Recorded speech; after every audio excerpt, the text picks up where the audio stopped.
बिस्मिल्लाहिर्रहमानिर्रहीम। आज के लेक्चर में हमने जो टॉपिक कवर करना है वो है रिसोर्स लेवलिंग। रिसोर्सेज को हम किस तरह से लेवल कर सकते हैं और एलोकेट कर सकते हैं इन मोर एफिशिएंट वे, ताकि हमारे पास जो प्रोजेक्ट है वो उसकी एलोकेशन में प्रॉपर किस्म का हम एक्शंस ले सकें। हम मेक श्योर कर सकें कि हमने जो रिसोर्सेज कंज्यूम हम कर रहे हैं वो वाकई इतने रिसोर्सेज की ज़रूरत है, या हमें हम ओवर चीज़ों को ओवर रिसोर्स कर रहे हैं और हम कम रिसोर्स में काम कर सकते थे। तो हमें एफिशिएंटली रिसोर्सेज को मैनेज कैसे करना है, दिस इज़ व्हाट आज का लेक्चर जो है वो कंसिस्ट करेगा इन चीज़ों के ऊपर। प्रोजेक्ट मैनेजमेंट के अंदर रिसोर्स लेवलिंग एक ऐसी टेक्निक है जो कि हमें अलाउ करती है कि हम अपने रिसोर्सेज की एलोकेशन को ओवरलुक कर सकते हैं, और हम ये भी चेक कर सकते हैं कि हमारे पास कुछ एलोकेशन से या ओवर एलोकेशन से पॉसिबल किस्म के कॉन्फ्लिक्ट्स पैदा हो रहे हैं। हम उसको भी मेक श्योर कर सकते हैं कि हम उनको अवॉइड करें। इसका पर्पस ये है कि हम रिसोर्सेज को एफिशिएंटली एलोकेट करें ताकि प्रोजेक्ट जो है वो गिवन टाइम पीरियड और कम से कम रिसोर्सेज को यूज करते हुए कंप्लीट किया जा सके। जब एक प्रोजेक्ट मैनेजर प्रोजेक्ट जो है वो लेता है एज एन रिस्पॉन्सिबिलिटी, तो उसको मेक श्योर करना होता है कि वो जो रिसोर्सेज कंज्यूम करेगा वो अकॉर्डिंगली उनको कंज्यूम करे। उसमें रिसोर्स में टीम मेंबर्स भी आ जाते हैं, बजट भी आ जाता है, कॉस्ट भी आ जाती है, दूसरे जो लॉजिस्टिक एक्सपेंसेस हैं वो भी आ जाते हैं। ये तमाम चीजें जो हैं उसका पार्ट बन जाती हैं कि वो उनको एफिशिएंटली किस तरह से मैनेज कर रहा है या करेगा, उसका जो भी प्लान है। और एक भी ये भी मेक श्योर करना होता है कि गिवन ऑर्गेनाइजेशन में लेट्स से अगर 10 प्रोजेक्ट्स भी साइमल्टेनियसली चल रहे हैं, तो जो आप जिस प्रोजेक्ट में आप काम कर रहे हैं, you have to make sure कि आप अपने सिर्फ उन टीम मेंबर्स को उस प्रोजेक्ट के अंदर जो है वो इंगेज करें जो बहुत अच्छा ज़रूरत है जिनकी, जिनके बगैर काम नहीं हो सकता, और बाकी जो मेंबर्स हैं वो शायद दूसरे प्रोजेक्ट्स पे काम कर सकते हैं ना बेटर वे। सो ऑर्गेनाइजेशंस में हमें इन चीज़ों को भी देखना पड़ता है बीइंग अ प्रोजेक्ट मैनेजर कि हम अपनी टीम को किस तरह से इन अ मोर एफिशिएंट वे इंगेज कर सकते हैं ताकि हम कॉन्फ्लिक्ट से भी अवॉइड कर लें और ऑन टाइम डिलीवरी भी मेक श्योर कर सकें। सो जो बहुत इंपॉर्टेंट एलिमेंट्स हैं प्रोजेक्ट मैनेजमेंट में, उसमें एक जो मोस्ट इंपॉर्टेंट एलिमेंट है वो रिसोर्स लेवलिंग दिया जाता है किसी भी ऑर्गेनाइजेशन में। क्योंकि किसी भी ऑर्गेनाइजेशन की आप बात कर लेते हैं, बेशक वो बहुत बड़ी ऑर्गेनाइजेशन है या वो छोटी है, रिसोर्सेज हमेशा लिमिटेड होते हैं, बेशक वो टीम मेंबर्स की बात हो, टाइम की बात हो या बजट की बात हो। तो ये इस किस्म की कंस्ट्रेंट्स जो है हमेशा प्रोजेक्ट जो है उनको फेस करता है। सो रिसोर्स लेवलिंग हमें, बेशक आपकी ऑर्गेनाइजेशन बड़ी है या छोटी है, आपको हमेशा इसके बारे में वर्कआउट करना पड़ेगा, सोचना पड़ेगा कि how to manage the resources efficiently.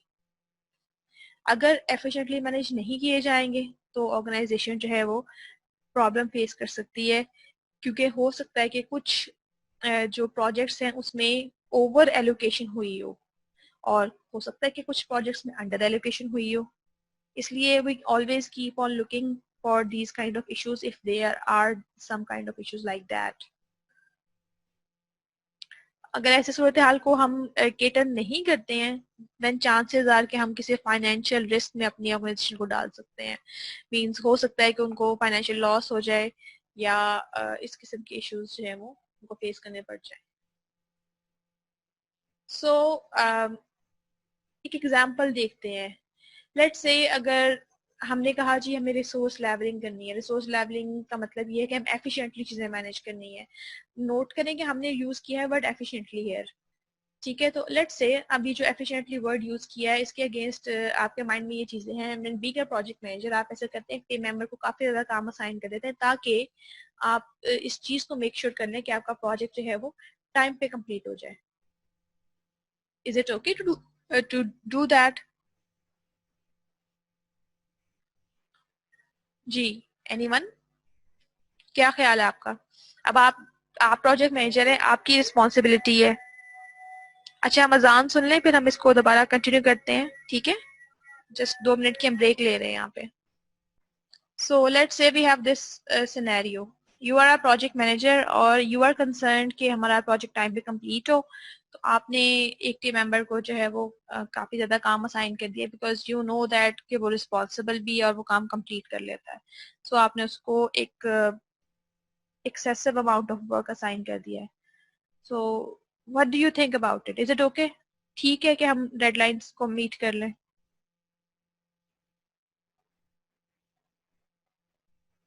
Ji, I need your participation now.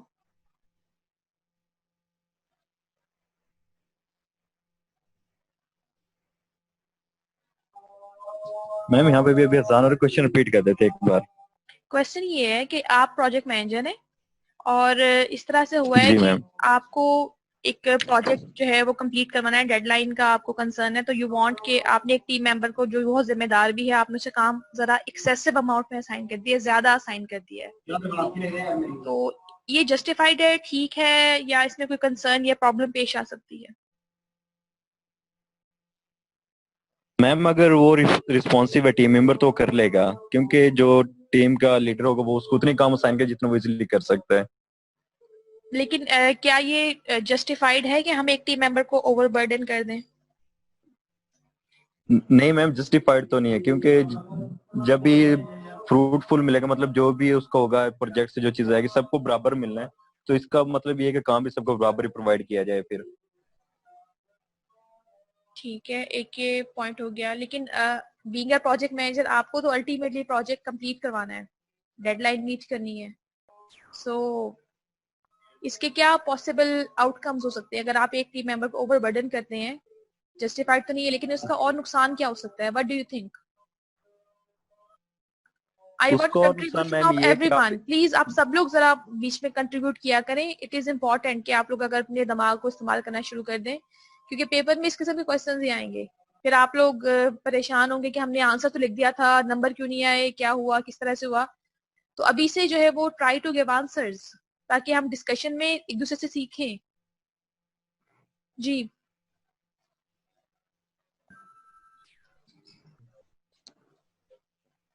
Ji, Rahil were saying something. कोई और कुछ कहना चाहेगा? जी मैम, क्वेश्चन रिपीट कर देते कि अगर हम जस्टिफाई के बाद वाला, जी, अगर यहाँ हम पे प्रॉब्लम बन रही है थोड़ी हमने सी वॉइस से। हमने यही कहा है कि अगर हम इस तरह कर रहे हैं, ठीक है, जस्टिफाइड तो नहीं है, लेकिन इससे और प्रॉब्लम्स क्या हो सकती हैं? पॉसिबल प्रॉब्लम्स, अगर एक टीम मेंबर ओवरबर्डन है, तो क्या वो टीम मेंबर हमारे लिए हाँ जी। प्रॉब्लम का बायस नहीं बन सकता? जी मैम, बन सकते हैं प्रॉब्लम का बायस भी, क्योंकि उसके पास काम का बर्डन ज्यादा है, और जब वो देखेगा कि दूसरे उसके जो टीम मेंबर हैं वो काम कम कर रहे हैं, लेकिन उनको जो फ्रूटफुल आ रहा है मतलब इसकी तरफ से वो बराबर जा रहा है, तो वो भी इस चीज का इंतजार पैदा कर सकते हैं टीम के अंदर। और एज ए प्रोजेक्ट मैनेजर हमारे लिए बेहतर होगा कि जो काम हमारे लिए अच्छा करे उससे हम ज्यादा काम प्रोवाइड करें, क्योंकि हमारा जो मकसद है वो काम को मतलब प्रोजेक्ट को कंप्लीट कंप्लीट करना है।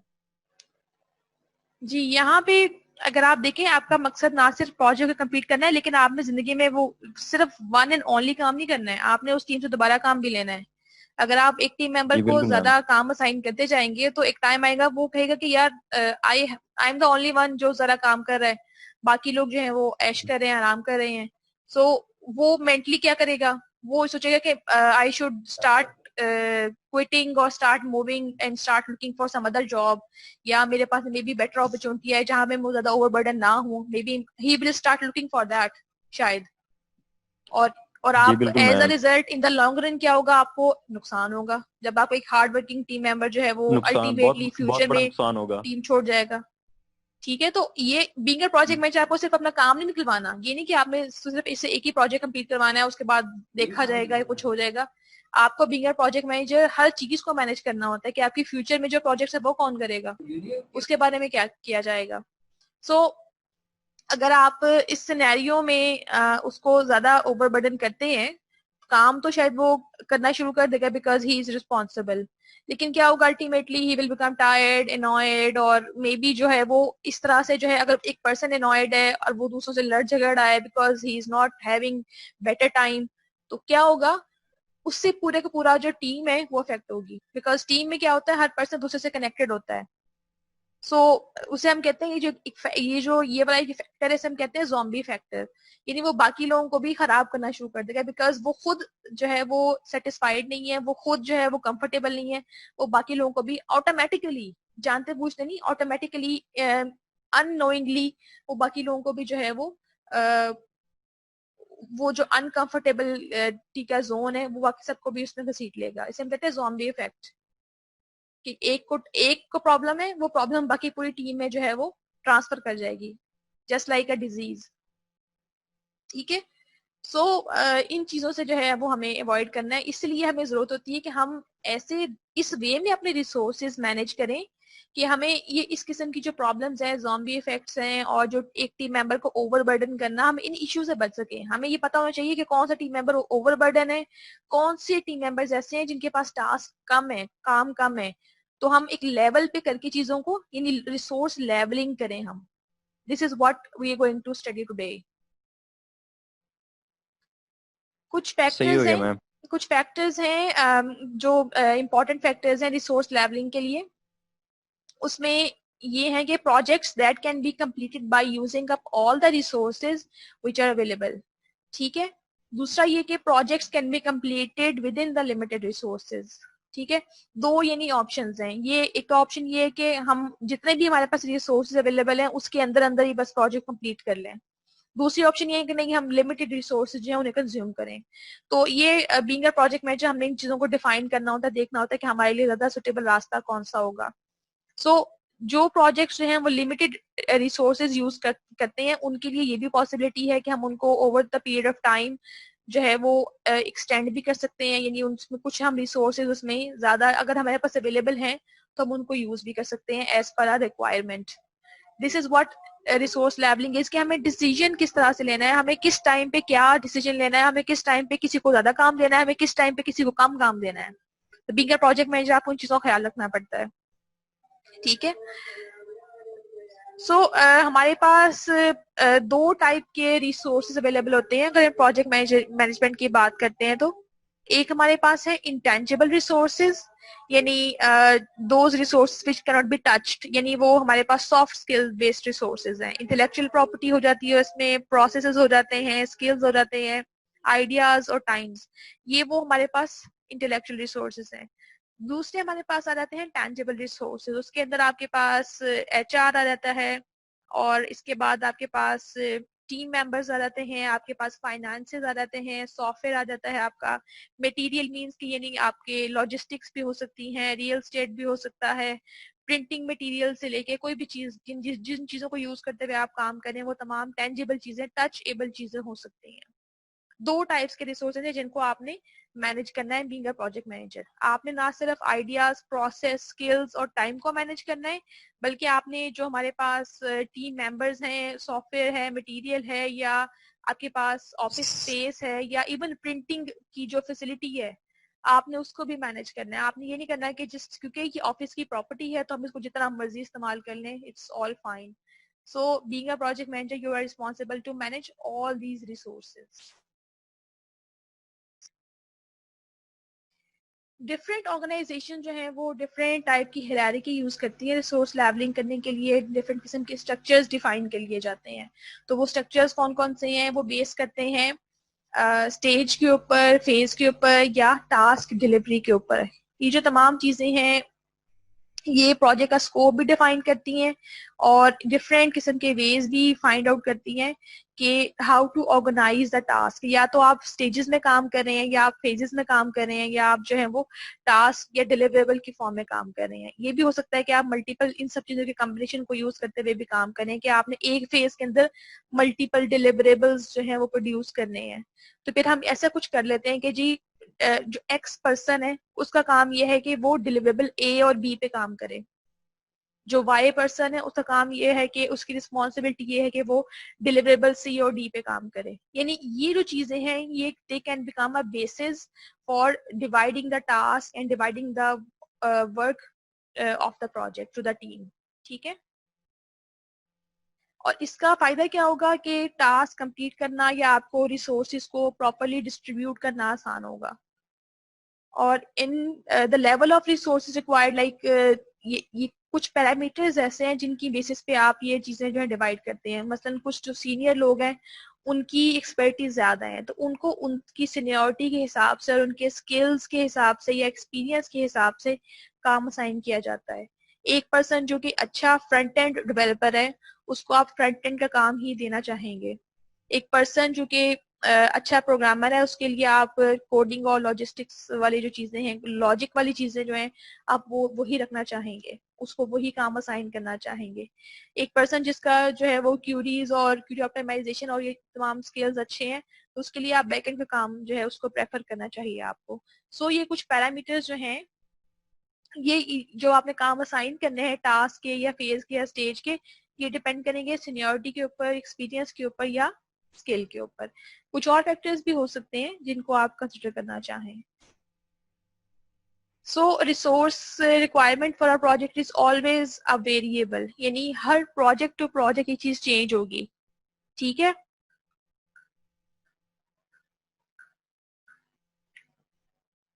So the process of assigning the resources वो क्या होगा, रिसोर्सेज जो है उनको डिलीवरेबल्स की फॉर्म में डिफाइन किया जा सकता है, डिवाइड किया जा सकता है, जिनको हमें एग्जीक्यूट करना होता है। उस फेज के दौरान हम इनिशियली ये करते हैं कि हम रोल्स असाइन कर देते हैं कि let's say front end developer, it's a role. Front end developer का काम क्या है, उसने फ्रंट एंड के ये 4 टास्क जो है उनको मैनेज करना है। Then we have a back end developer, वो भी एक और रोल है। Then we have a system architect, ये एक रोल है। रोल मीन्स कि एक पर्सन जो है वो आपकी टीम में क्या, उसकी रिस्पॉन्सिबिलिटीज क्या है। आपका रिक्वायरमेंट इंजीनियर है, सिस्टम आर्किटेक्ट है, आपका क्वालिटी एश्योरेंस का पर्सन है, आपका प्रोग्रामर है, ये तमाम चीजें क्या हैं, रोल्स हैं। सो हम ये कह रहे हैं कि स्टार्टिंग ऑफ द प्रोजेक्ट में आइडियली हम क्या करते हैं, हम ये डिफाइन रोल्स की बेसिस पे रिसोर्सेज असाइन करते हैं कि हमने किस पर्सन, फ्रंट एंड डेवलपर ने फ्रंट एंड डेवलप करना है, बैक एंड डेवलपर ने बैक एंड डेवलप करना है, सिस्टम आर्किटेक्ट ने सिस्टम का आर्किटेक्चर डिफाइन करना है, रिक्वायरमेंट इंजीनियर ने रिक्वायरमेंट्स को गैदर करना है। आपने रोल्स की बेसिस पे रिसोर्सेज जो है यानी डिलीवरेबल्स जो है उनको आइडेंटिफाई कर दिया है, ठीक है। अब उसके बाद जब जब आपके पास जब रिसोर्सेज आइडेंटिफाई हो चुके हैं, प्रॉपर चीजें हो चुकी हैं, अब आपने फर्दर उनको जॉक डाउन कर लिया है, फर्दर जो है वो लिस्ट डाउन कर लिया है कि हमारे पास जो है वो हमें क्या क्या काम परफॉर्म करना है, तो फिर आप स्पेसिफिक टास्क भी असाइन कर सकते हैं। जैसे आपने पहले कहा था कि फ्रंट एंड डेवलपर का काम जो है वो, सॉरी, फ्रंट एंड का काम फ्रंट एंड डेवलपर करेगा, ये जेनेरिक आपने असाइन किए थे चीजें। अब आपके पास जब आपने प्रोजेक्ट को फर्दर जो है वो नैरो डाउन कर लिया है और आपने उसको फर्दर उसकी डिटेल फाइंड कर ली है, तो नेक्स्ट आप क्या कर सकते हैं, आप कह सकते हैं कि फ्रंट एंड में 2 तरह के काम है। एक हमारे पास ग्राफिक्स का काम है यानी डिजाइनिंग का काम है, दूसरा हमारे पास काम जो है वो उसकी जो प्लानिंग है या जो उसकी स्ट्रक्चरिंग है पेज की, वो वाला काम है। तो लेट से पर्सन ए स्ट्रक्चरिंग करेगा और पर्सन बी जो है वो ग्राफिक, जितने भी ग्राफिक्स जो है इसमें ऐड होने हैं उनकी डिजाइनिंग कर लेगा। तब आपने जो स्पेसिफिक किस्म के टास्क असाइन करना शुरू कर दिए हैं, तो ये स्टेप बाय स्टेप काम होता है। फिर आई थिंक डिफरेंट किस्म की टेक्निक्स जो आपको हेल्प करती हैं टू लेवल द रिसोर्सेज। उसमें से एक जो मोस्ट कॉमन टेक्निक है दैट इज क्रिटिकल पाथ। हम क्रिटिकल पाथ को काफी डिटेल से डिस्कस भी कर चुके हैं। ये हमारे पास लॉन्गेस्ट और शॉर्टेस्ट पाथ होता है किसी भी ड्यूरेशन ऑफ द प्रोजेक्ट के अंदर। और इसमें हमने ये भी देखा था कि नेटवर्क डायग्राम होती है जो कि हमें हेल्प करती है ये चेक करने में कि जो है वो प्रोजेक्ट को कंप्लीट करने के लिए कितने हमें फेजेस, कितने स्टेप से गुजरना पड़ेगा।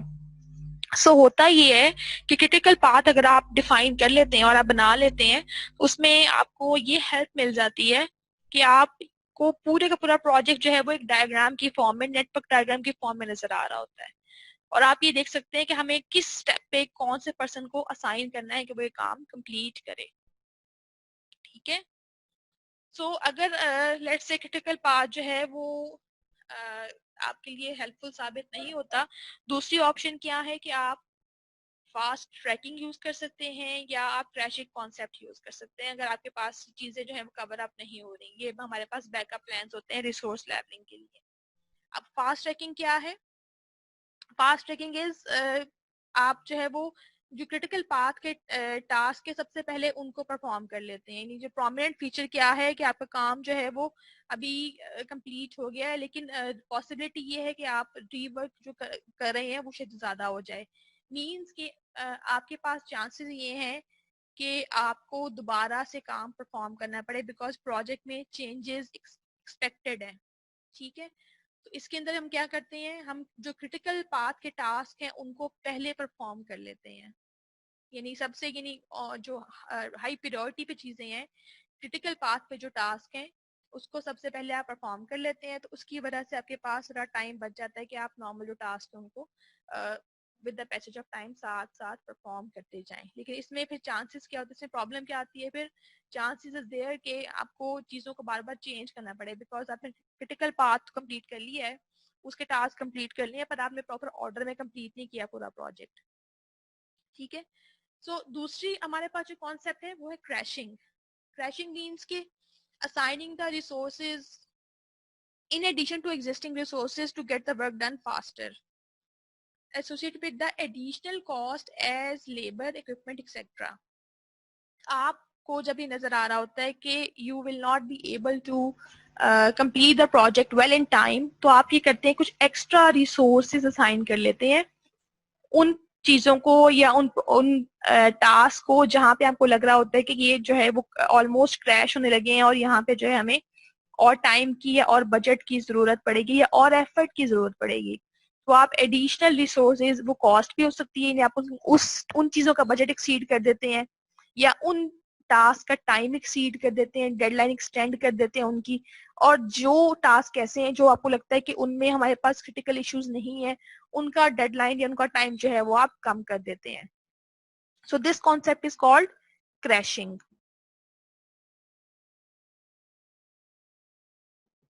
अब एग्जाम्पल देखते हैं। लेट्स से हमारे पास एक सिनेरियो है, प्रोजेक्ट सिनेरियो ये है कि एक प्रोजेक्ट है जिसकी डेडलाइन स्ट्रिक्ट नहीं है, लाइक यू आर कंफर्टेबल और एंड यू आर इजी कि आप उसको नॉर्मल वे में कंप्लीट कर सकते हैं।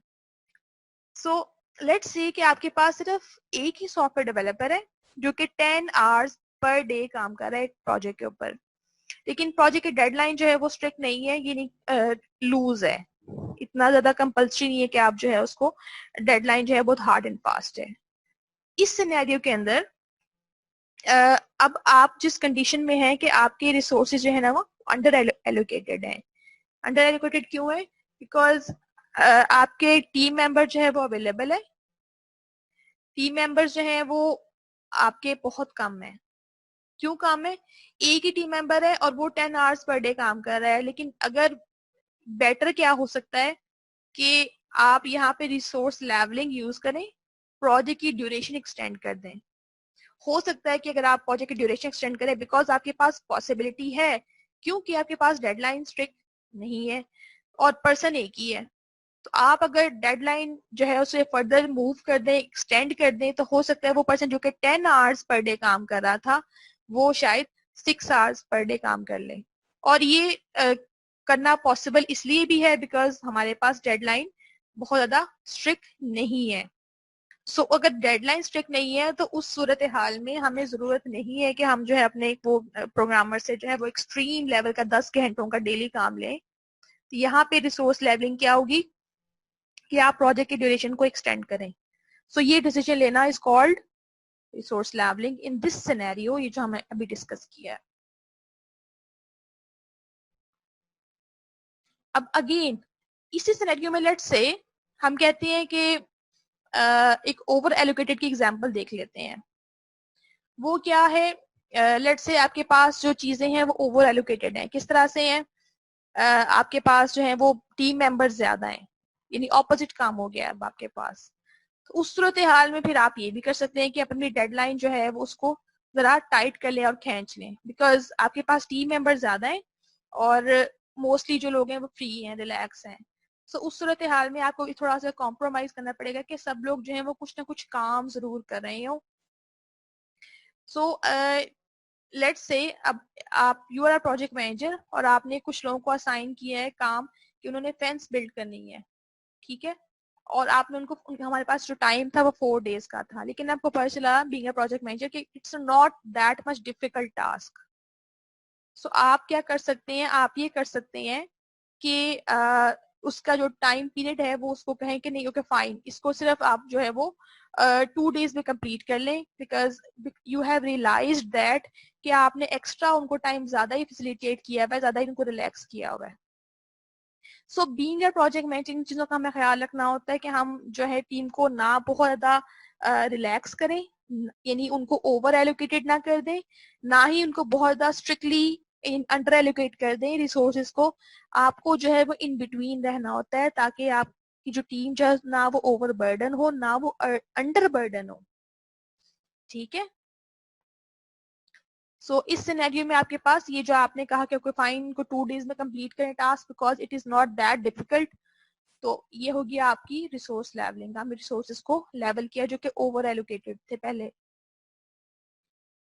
एक और एग्जांपल भी हो सकती है कि आपका जो प्रोजेक्ट है उसका जो है वो टाइम कंस्ट्रेंट्स हैं वो बहुत टाइट हैं।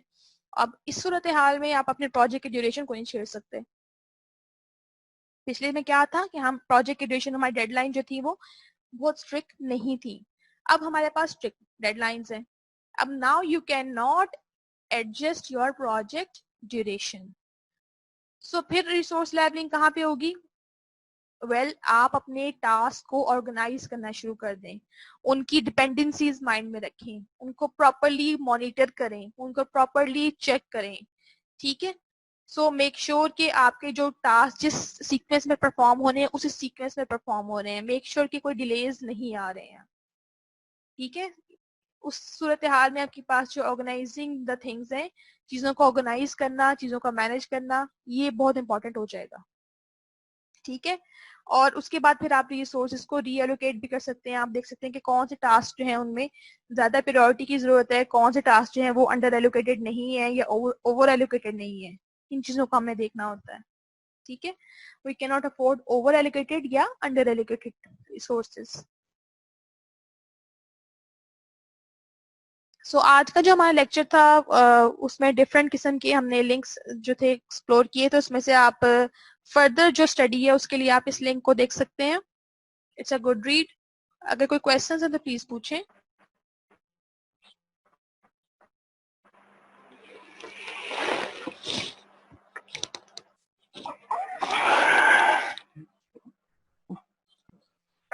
मैम इससे रिलेटेड तो क्वेश्चन है, लेकिन एग्जाम से रिलेटेड वो न्यूज चल रही है कि 20 सितंबर के बाद ही होंगे, तो इसकी क्या अपडेट है मैम?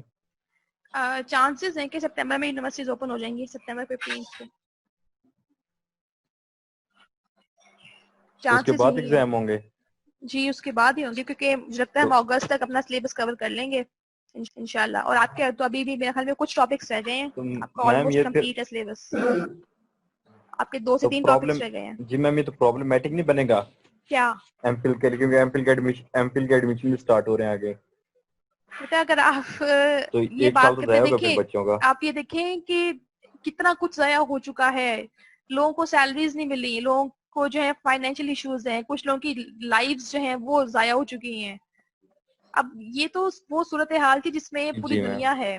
इसको हम जो है वो मैक्सिमम जो चेंज कर सकते हैं। किसी ने बहुत अच्छा डिस्कस किया, वो तो उसने कहा था कि आप इस साल कुछ ना सोचें, आप सिर्फ ये सोचें कि हमने सर्वाइव करना है। आप जो है अपने करियर का ना सोचें, आप सही जो है। है वो आप जो है अपनी ओपिनियंस का ना सोचें, बस ये सोचें कि आपने सर्वाइव कैसे करना है, जिंदा कैसे रहना है इस साल। इस साल से जिंदा रहने वाला काम कर लें। जी तो मैम। अल्लाह का शुक्र है कि हम सब ठीक ठाक हैं, खैरियत से हैं, हम में से मेजोरिटी लोग। और हमें खैर अल्लाह ताला खैरियत से रखे। पॉइंट ये कि देखें जो आपके पास अपॉर्चुनिटीज आपके जी हाथ से निकल रही हैं, ये बात सही है कि निकल रही है, हमें दुख भी होता है, हर पर्सन को दुख होता है। हम मतलब ये सबके लिए ऐसा ही है। कुछ लोगों के हाथों से जॉब चली गई हैं, जो ऑलरेडी वो काम करते हैं उनके पास वो खत्म हो चुकी हैं। लेकिन अब ये है कि कोई बात नहीं, जी हम बिल्कुल जब तक मैम। जिंदा हैं हमारे पास अल्लाह ताला ने और अपॉर्चुनिटीज हमें देते रहनी है। बेशक वो एमफिल की बात हो, बेशक वो किसी जॉब की बात हो, बेशक वो हमारी सैलरीज की बात हो, कोई भी बात हो। जब तक हम जिंदा है हम कोशिश करते रहेंगे, हम हमारे लिए अल्लाह सही है ताला ने मैम। और अपॉर्चुनिटीज पैदा करते रहना है इंशाल्लाह। सो अगर आप इस साल एमफिल में एडमिशन नहीं भी ले पाते, इंशाल्लाह। हो सकता है कि अल्लाह ताला ने आपके ये इसमें इस फैसले में बहुत बेहतरी रख दी हो, और आप जब नेक्स्ट ईयर एडमिशन लें जी तो बिल्कुल आपके ये लिए है उसमें मैम। बहुत बेहतरी हो जाए। और ये भी हो सकता है कि क्योंकि सबको पता है कि ये हालात हैं, तो हाँ। हो सकता है आपके लिए डेडलाइंस एक्सटेंड हो जाए एमफिल के एडमिशन्स की। ठीक है। तो ये तो अब अल्लाह ताला बेहतर जानते हैं। अगर हम इस चीज पे ईमान ले आते हैं कि अल्लाह ताला ने हमारे लिए कोई बेहतरी रखी है इसमें, तो इंशाल्लाह बेहतरी निकल आएगी। फिर इसके बारे में परेशान हुआ करें। जी बिल्कुल। जी ठीक है। बिल्कुल मैम, इंशाल्लाह अल्लाह ताला निकालेगा कोई रास्ता। जी बिल्कुल। ठीक है।